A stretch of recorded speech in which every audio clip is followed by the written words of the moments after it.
नमस्कार, मैं अमित और आप देख रहे हैं आंखें न्यूज 24।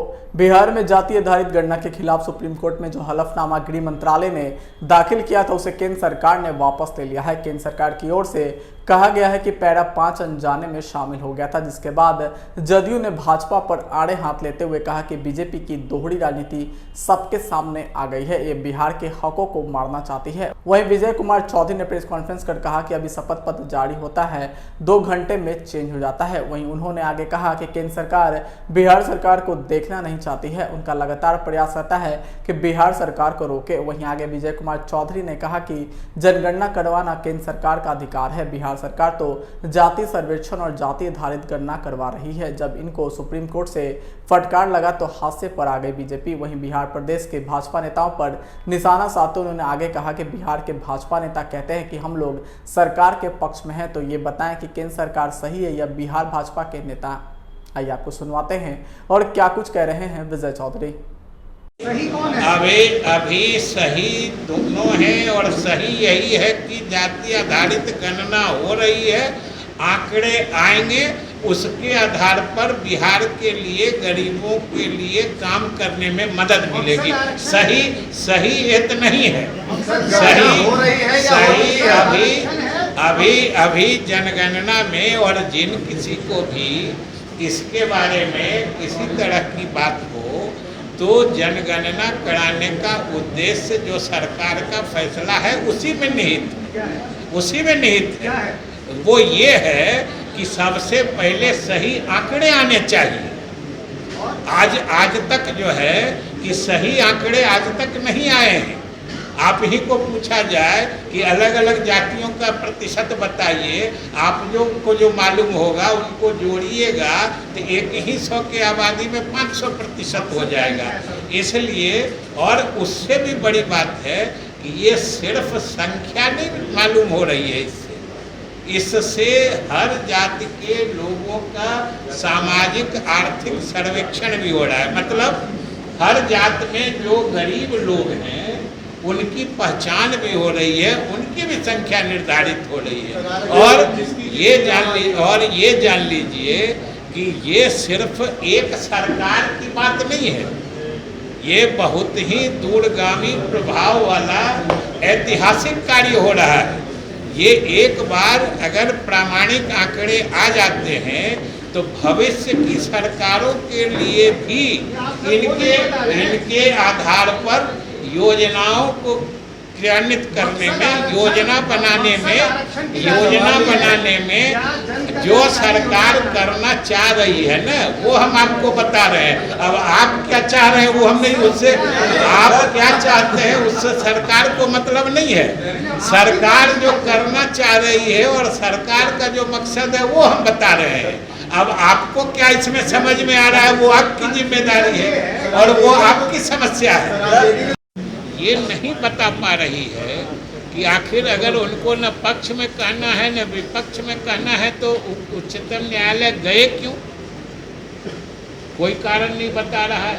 न भाजपा के नेता बता रहे हैं कि भाई आपको कुछ कहना ही नहीं है, और सिर्फ ये कहने के लिए कि भाई जनगणना कराना केंद्र सरकार का अधिकार है, ये कहने के लिए आपको परेशान होने की क्या जरूरत थी? ये तो बिहार सरकार शुरू से कह रही है कि जनगणना कराना भारत सरकार का अधिकार है। हम लोग जनगणना नहीं करा रहे हैं। पटना उच्च न्यायालय का फैसला हो चुका है कि बिहार सरकार जो नहीं है और बिहार सरकार के अधिकार क्षेत्र के भीतर की बात है। तब फिर जानबूझ के, और सबसे बड़ी बात है कि भाई जातीय गणना के कार्य को सफल होते देख बेचैनी और बदहवासी, जिसको कहते हैं बदहवासी का आलम ये है कि समझिए भारत सरकार का सॉलिसिटर जनरल गृह मंत्रालय जो शपथ पत्र दाखिल करता है सुप्रीम कोर्ट में, उसको कुछ ही घंटे में बदल देता है। मतलब होश में नहीं है कि क्या हमको डालना है क्या नहीं डालना है। लेकिन आज भी हम लोग ये नहीं समझ पा रहे हैं कि उन्होंने जो कुछ भी हलफनामे में दिया है उसका अर्थ क्या है। उसका प्रसंग क्या है? वो ये कहने के लिए उच्चतम न्यायालय क्यों गए जो बिहार सरकार पहले से कह रही थी, और संशोधन क्या किया है वो भी बिल्कुल मजाकिया है।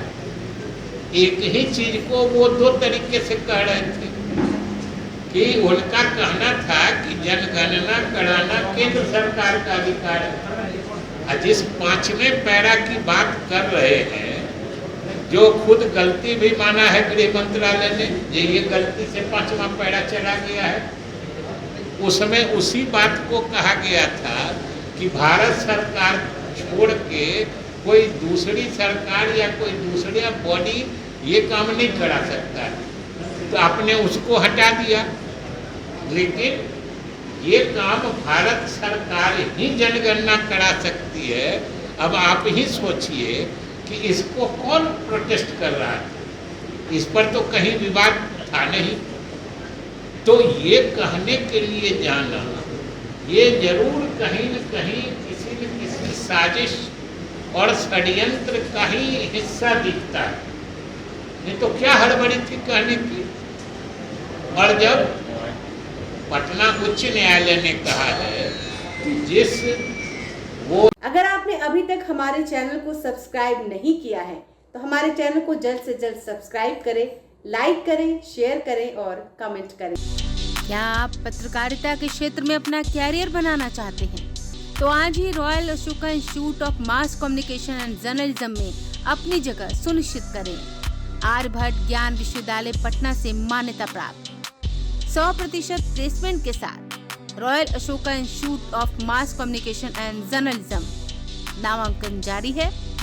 हमारा पता है DS/16 गायत्री मंदिर के समीप, कंकड़ बाग, पटना 8,20,000। आप हमें संपर्क भी कर सकते हैं। हमारा मोबाइल नंबर है 9955456126।